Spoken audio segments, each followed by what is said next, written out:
I love you. We love you. We are happy family.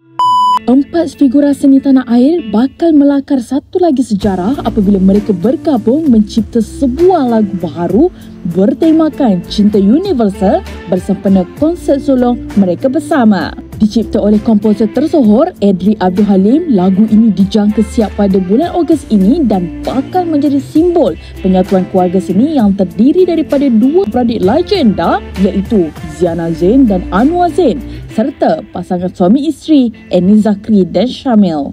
Lagu baru, masing-masing adalah penyanyi solo.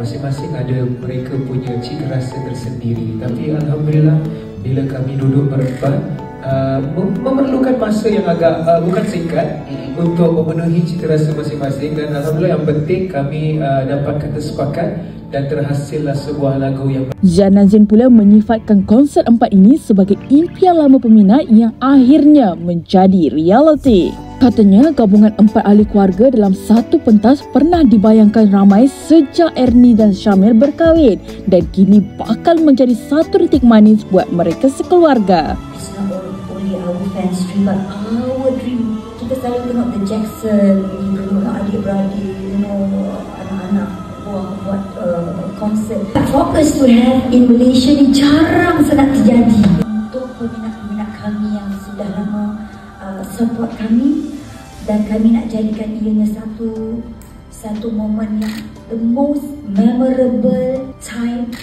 in their life and in our life. The most yang orang akan bercerita tentang bila kita sudah tiada, dia menjadi satu cerita yang bagus dan positif. Bagi Eni Zakri pula, peluang berkongsi pentas dengan ibu dan bapa saudaranya merupakan detik yang sangat peribadi.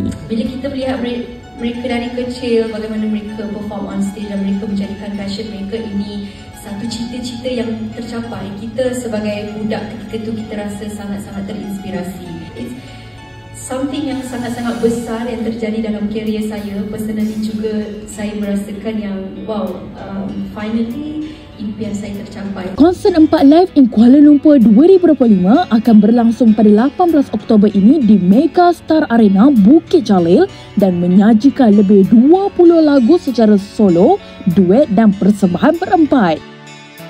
Konsert ini dibawa oleh Anwar Zain Network dengan kerjasama Altus Pro House diarahkan oleh Jennifer Thompson dan Lizzie Wan sebagai pengarah muzik. Tiket mula dijual sejak 25 April lalu dan kini hanya berbaki 15% sahaja. Anda semua yang sedang menonton, jangan lupa untuk hadirkan diri anda ke konsert 4. Pada bila tu, Pak Angah? 18 Oktober tahun 2025.